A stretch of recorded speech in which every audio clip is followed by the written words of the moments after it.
হরে কৃষ্ণ। একাদশীতে ফল জল খাওয়ার বিধান কোন শাস্ত্রে রয়েছে? বর্তমানে কিছু নব্য তথাকথিত পণ্ডিতেরা একাদশীতে ফল খাওয়া যাবে না, কিছুই খাওয়া যাবে না বলে অন্যদের বিভ্রান্ত করার চেষ্টা করছে। সেটি কি সত্য? না, সেটি ভিত্তিহীন মনুধর্ম প্রসূত জল্পনা মাত্র। একাদশীতে অনুকল্প প্রসাদ অর্থাৎ ফলমূল গ্রহণের বিধান আমাদের বৈদিক শাস্ত্রসমূহের মধ্যে বিস্তারিতভাবে রয়েছে। একাদশীতে উপবাস করার শাস্ত্রীয় বিধান হল 3টি স্তরে ব্রত পালন করা যাবে।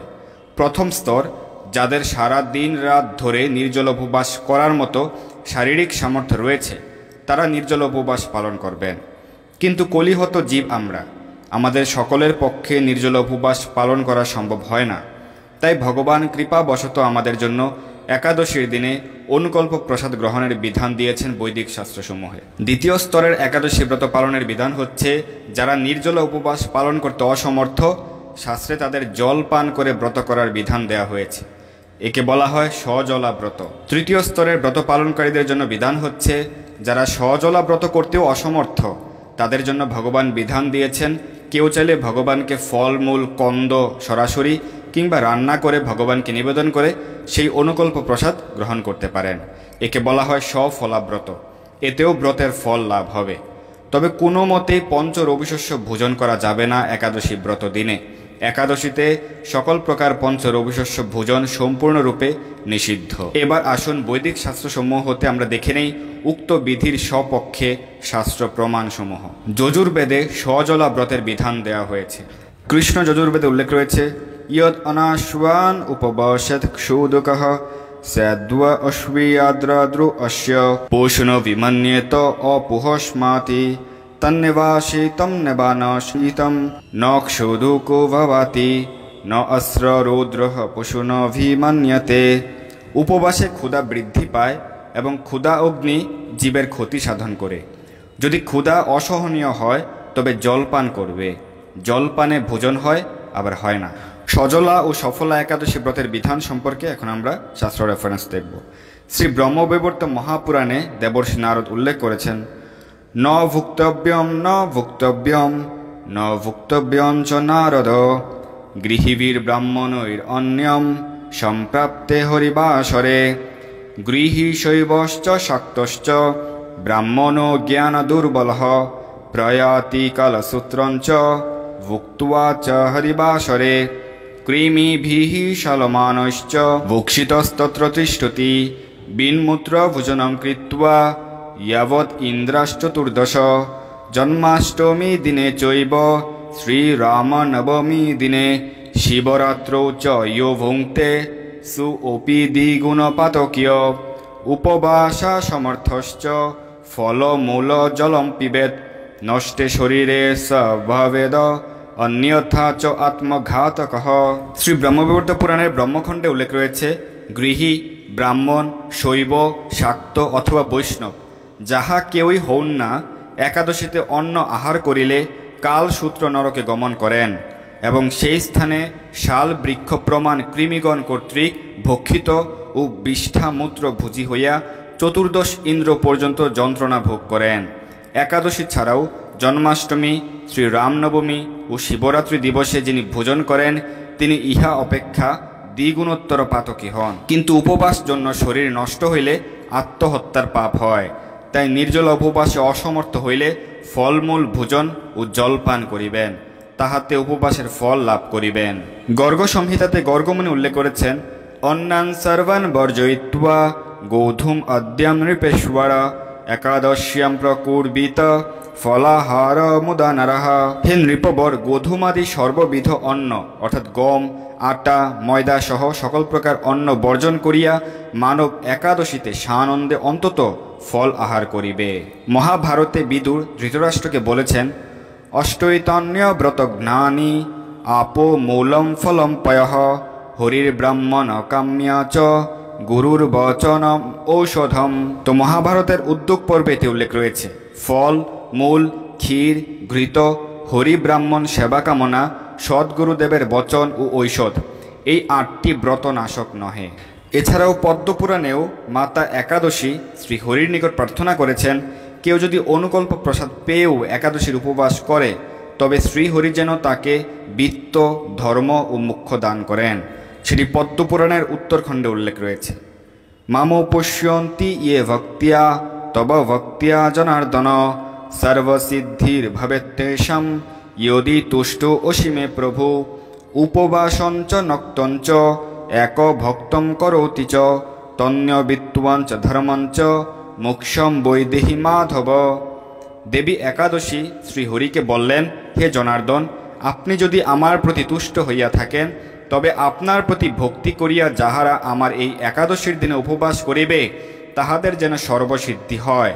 যে ব্যক্তি নির্জলা উপবাস, নক্তাসন বা অনুকল্প একাহার করিবে, হে মাধব, তাহাকে আপনি বিত্ত, ধর্ম ও মোক্ষ দান করিবেন। অর্থাৎ একাদশীতে ফলমূল, জল গ্রহণ করা যাবে। এখন প্রশ্ন, একাদশীতে সবজি খাওয়ার বিধান শাস্ত্রে কোথায় রয়েছে? প্রথমে বুঝতে হবে সবজি বলতে কি বোঝায়। আমরা সাধারণত সবজি হিসেবে যা খাই, যেমন লাউ, পটল, ঝিঙ্গা, ঢেঁড়স ইত্যাদি, এগুলো আসলে ফল।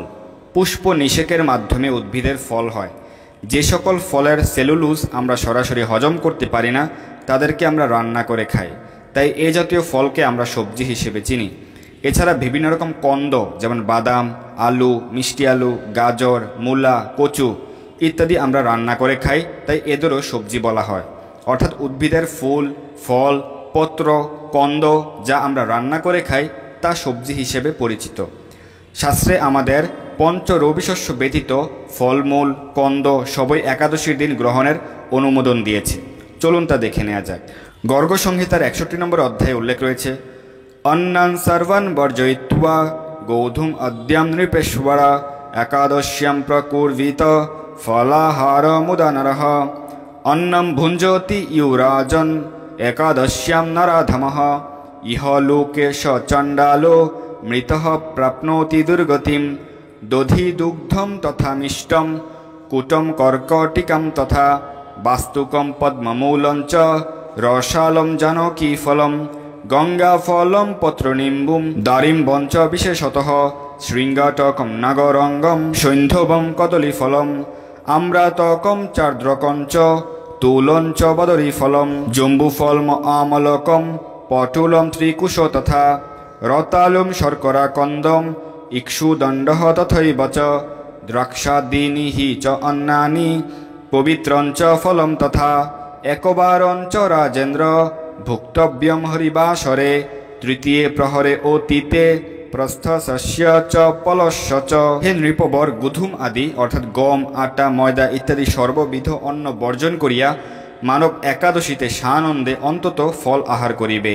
হে রাজন, যে নরাধম একাদশীতে অন্ন ভোজন করে সে ইহলোকে চণ্ডাল তুল্য ও পরলোকে দুর্গতি ভাজন হয়। হে রাজন, একাদশীতে দধি, দুগ্ধ, মিষ্ট, কুট ও কর্কটিকা এবং বাস্তুক, পদ্মমূল, আম, জানকী ফল, গঙ্গা ফল, পত্রনিম্বু, দারিম, শৃঙ্গাটক, নাগরঙ্গ, সৈন্দবলবণ, কদলি, আম্রাতক, আদ্রক, তুল, বদরি, জম্বু, আমলক, পটল, ত্রিকুশ, রতালু অর্থাৎ আলু, শর্করাকন্দ অর্থাৎ মিষ্টি আলু, ইক্ষুদণ্ড এবং দ্রাক্ষাদি অন্যান্য পবিত্র ফলমূল একবার ভক্ষণ করিবে।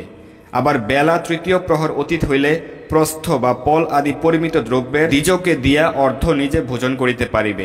এক পল অর্থাৎ 4 তোলা বা 45 গ্রাম এবং এক প্রস্থ হচ্ছে 180 গ্রাম।